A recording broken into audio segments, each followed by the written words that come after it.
अबू सलीम अभी भी जेल में है और उनका और मोनिका बेदी का एक केस था जो बहुत हाईलाइट हुआ था। तो सर नहीं, देखिए, ये बताया जाता था मीडिया के ज़रिए कि मोनिका बेदी भी चूँकि अबू सालिम से कुर्बत करीबी होने के कारण कुछ डायरेक्टर्स प्रोड्यूसर्स को अबू सालिम के टेलीफोन के ज़रिए उन्हें रोल, लेकिन इसमें कितनी सच्चाई है ये कहना बड़ा मुश्किल है, क्योंकि ये चीज़ें न्यायालय के सामने नहीं आई हैं और इन चीज़ों को बाकायदा कानून के दायरे में आजमाया नहीं गया है। इसलिए ये कहना कि क्या ये सत्य है या नहीं थोड़ा मुश्किल होगा, लेकिन इस तरह की बातें गॉसिप्स के तौर पर चल रही थी। अब मोनिका अपने ज़माने में जब उसने 2-4 फिल्में कुछ की, ये और बात है कि वो ज़्यादा सक्सेस नहीं पा सकी उन दिनों में। उन ज़माने में उनको शायद इसलिए रोल दिए गए थे, इस तरह से गॉसिप चलती थी कि सालिम का दबाव था। लेकिन इसमें कितनी सच्चाई है, क्या ये वाकई में ऐसा हुआ है या नहीं, ये कहना कठिन है। तो सर मोनिका को भी जेल हुई थी। बिल्कुल, मोनिका को भी पासपोर्ट के ताल्लुक से नाम बदलने के या पासपोर्ट बनवाने के हैदराबाद भोपाल वगैरह के मामलात में हम सब जानते हैं कि उनको उससे पहले पुर्तगाल की जेल में भी कुछ वक्त रहना पड़ा, वहाँ भी उनके ख़िलाफ़ मुकदमा चला और उसके बाद अभी तो वो आजकल नई करियर की लाइफ बनाने के लिए बिग बॉस के ज़रिए उन्होंने अपना फिर से बॉलीवुड का दरवाज़ा खटखटाया है और let us wish all the best for her.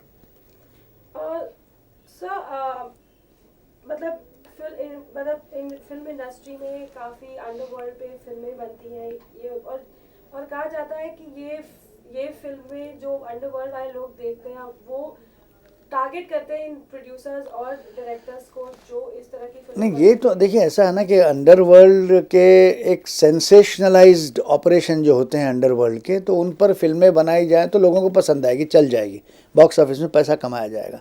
93 के ब्लास्ट पर भी फिल्म बनी, ब्लैक फ्राइडे।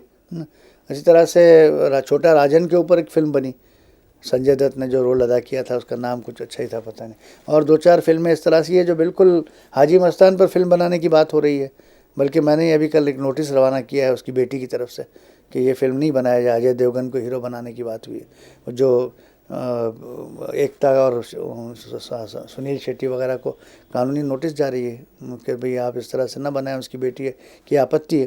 तो ये फिल्में इस तरह की अंडरवर्ल्ड के लोगों पर, आपने देखा होगा कि फूलन देवी पे फिल्म बनी थी, डाकुओं पर, अंडरवर्ल्ड के लोगों पर। ये फिल्म इसलिए बनाई जाती है कि उनके लिए एक अच्छा सब्जेक्ट है और उसके द्वारा कोई समाज को कोई अच्छा मैसेज भी जा सके और साथ ही साथ अपना बिजनेस भी चले, तो इसलिए बनाई जाती है। तो हमेशा से चला रहा है, आज नहीं कई सालों से चलता है सिलसिला। जब अंडरवर्ल्ड जैसे आप कह रहे हैं 90s में बहुत ज़्यादा खुलकर सामने आया था, एक नेगेटिविटी बहुत थी उस वक्त पे और पहले कहा जाता था कि it was more of a friendship. आपको क्या लगता है कि why did become from positive to such a negative? भाई देखिए, इसकी मालूमात तो आपको वो लोग दे सकेंगे जिन्होंने इस मामले की तफ्तीश बड़ी गहराई से की है। In other words it will police people. हमें तो क्या है, हमने तो जो या तो मीडिया से सुना वही मैं दोहरा रहा हूँ, या तो हमने जो कुछ मुकदमे चलाए हैं जिसमें हमें कुछ अपॉर्चुनिटी मिली कि गवाहों के बयान को पढ़ना या अदालत में मुकदमा चलाते वक्त कुछ जानकारी प्राप्त करना, उसके अलावा मेरे पास और कोई जानकारी नहीं है जो मैं आपको प्राप्त कर सकता हूँ।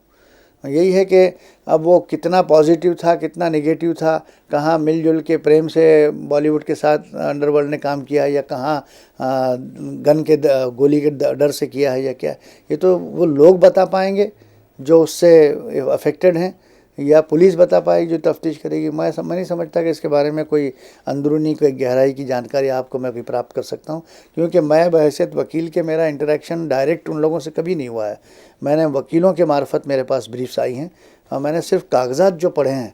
हालांकि मुझे मौका आया है ज़रूर कि मैंने बहुत सारे सेंसेशनल डॉक्यूमेंट्स देखे हैं और अदालत में भी बहुत सारे सेंसेशनल मैटर्स चलाए हैं, तो उसके ही आधार पर मैं आपको थोड़ी बहुत जानकारी दे रहा हूँ।